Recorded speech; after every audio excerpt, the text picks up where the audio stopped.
Armenia সম্প্রতি এমন একটি কাজ করেছে যা তারা আগে কখনো করেনি। ভারতের থেকে কেনা সামরিক অস্ত্রগুলো কতটা কার্যকর তা পরীক্ষা করতে তারা এক নজরবিহীন পদক্ষেপ গ্রহণ করেছে। আপনারা হয়তো জানেন, বর্তমানে ভারতীয় অস্ত্রের অন্যতম প্রধান ক্রেতা আর্মেনিয়া। তবে ভারতের এই অস্ত্রের ওপর তারা সহজে ভরসা করেনি। বেশ কিছু তথ্য উন্মোচন করে জানা গেছে, আর্মেনিয়া ভারতের অস্ত্র কেনার আগে শুধু অস্ত্রের কঠোর পরীক্ষাই করেনি, বরং পরীক্ষার নামে অস্ত্রের ওপর রীতিমতো অত্যাচার করেছে। আর্মেনিয়ার এক কর্মকর্তা জানান, ভারতীয় অস্ত্র ও অ্যান্টি ড্রোন সিস্টেমগুলোকে তারা সবচেয়ে কঠিন পরিস্থিতিতে রেখে পরীক্ষা করেছে। একজিও তাদের রিপোর্টে এক অত্যন্ত চমকপ্রদ তথ্য উন্মোচন করেছে যে 2020 সালের যুদ্ধে হেরে যাওয়ার পরেই মূলত আর্মেনিয়া উপলব্ধি করে ইলেকট্রনিক ওয়ারফেয়ার কতটা মারাত্মক হতে পারে।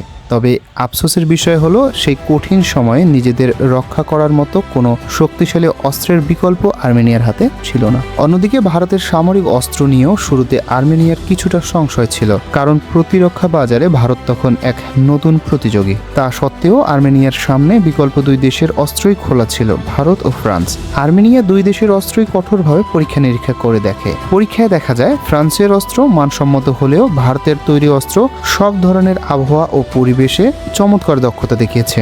একই সঙ্গে ভারতের তৈরি ইলেকট্রনিক ও ওয়ারফেয়ার ব্যবস্থা যেমন আধুনিক ছিল, তেমনই ফ্রান্সের তুলনায় বেশ সাশ্রয়ী মূল্যের ছিল। এখান থেকেই মূলত ভারতের প্রযুক্তির প্রতি আর্মেনিয়ার আস্থা দৃঢ় হয়। প্রথম দফায় আর্মেনিয়া ভারতের শক্তিশালী হার্ড কিল সিস্টেম যেমন পিনাকা রকেট লঞ্চার, ATAGS হাইডজার এবং আকাশ এয়ার ডিফেন্স সিস্টেম ক্রয় করে। এসব অস্ত্রের ব্যবহারে সন্তুষ্ট হয়ে পরবর্তীতে তারা ভারতের সফট কিল বা ইলেকট্রনিক ওয়ারফেয়ার প্রযুক্তির দিকেও নজর দেয়। আর্মেনিয়া ভারতের বেসরকারি প্রতিষ্ঠান জেন টেকনোলজির তৈরি অ্যান্টি ড্রোন সিস্টেম গ্রহণ করে। সম্প্রতি জানা গেছে, গত মাসে এক যুদ্ধ সদৃশ পরিস্থিতিতে আর্মেনিয়ার ভারতের এই অ্যান্টি ড্রোন প্রযুক্তি সফলভাবে ব্যবহার করেছে। ঘুটঘুটে অন্ধকারেও সিস্টেমটি দক্ষতার সঙ্গে GPL-1, GPSL-2 এবং গ্লোনার ফ্রিকোয়েন্সিস জ্যাম করে শত্রুপক্ষের ড্রোনগুলোকে পথভ্রষ্ট করে দেয়। এই পরীক্ষার প্রথম ধাপে শত্রুর 10টি ড্রোনের একটি ঝাঁককে জ্যাম করা হয়। পরবর্তীতে দ্বিতীয় ধাপে উচ্চ ফ্রিকোয়েন্সি ব্যবহার করে একসঙ্গে 20টি ড্রোনের পুরো বহরকে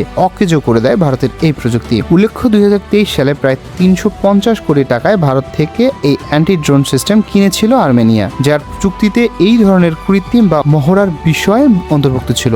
ভারতের এই প্রযুক্তির সফলতায় আর্মেনিয়ার প্রতিবেশী দেশ আজারবাইজান চরম দুশ্চিন্তায় পড়েছে। উদ্ভূত পরিস্থিতিতে আজারবাইজানের প্রধানমন্ত্রী জরুরি ভিত্তিতে তাদের মিত্র দেশ তুরস্কে যান এবং ভারতের এই অ্যান্টি ড্রোন সিস্টেম মোকাবিলার উপায় খোঁজেন। এতে স্পষ্ট যে ভারতের পিনাকা বা আকাশের মতো শক্তি সম্পন্ন হার্ড কিল অস্ত্রের পাশাপাশি তাদের অ্যান্টি ড্রোন প্রযুক্তির মতো সফট কিল সরঞ্জামও বৈশ্বিক সামরিক অঙ্গনে বেশ প্রভাব ফেলেছে। ভিডিওটি কেমন লেগেছে অবশ্যই কমেন্ট করে জানাবেন, আর চ্যানেলে নতুন হলে সাবস্ক্রাইব করে রাখবেন। ভালো থাকবেন, সুস্থ থাকবেন, ধন্যবাদ।